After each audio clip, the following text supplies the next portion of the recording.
المسألة فيها رجل شامخ من أصحاب الهمم، الشيخ علي صالح سنوان العقل الحر الهمام، الفتى من طيب أصله طول عمره محترم. هذه الشيلة من كلمات أبو كريم باهي سنان يهديها إلى خاله وتاج راسه الشيخ أبو مراد علي صالح أحمد سنان، هذا أبو نور القفاز.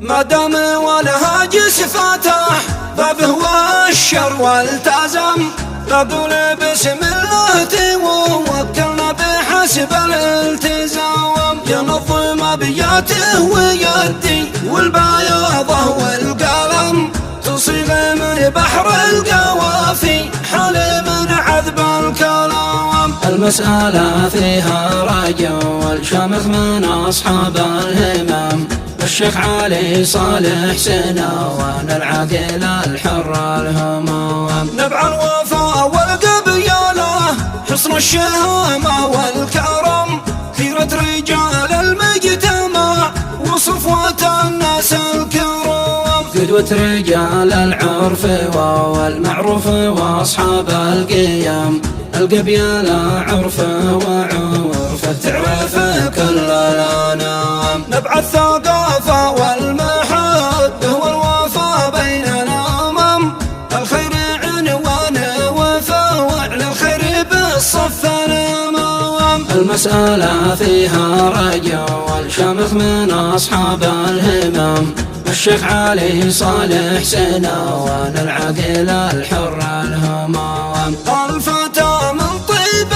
أصله طول عمره محترم، تبادل كل القبايل بالوفاء والاحترام، أنا افتخر واعتز بخالي صاحب الراية السليم، وصاحب المعروف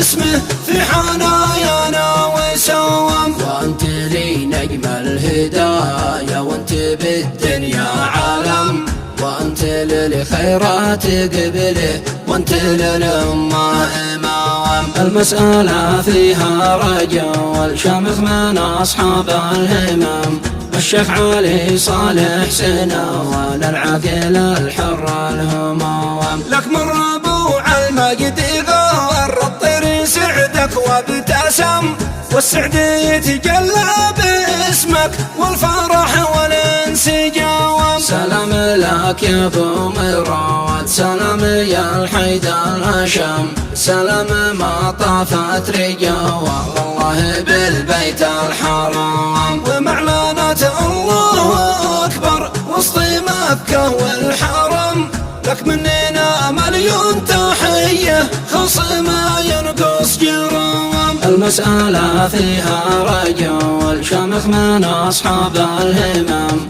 الشيخ علي صالح سنوان العقل الحر الهمام، أنا أسأل الرحمن يا ربي يحفظك من كل هم، ويحفظ أولادك ويرفع قدر خالي والمقام، والصلاة غشام محمد عد ما سره دهم، والرعد زمجر والبوار بددت كل الظلام. المسألة فيها رجل شامخ من أصحاب الهمم، الشيخ علي صالح سنوان العقل الحر الهمام، الشيخ علي صالح سنوان العقل الحر الهمام.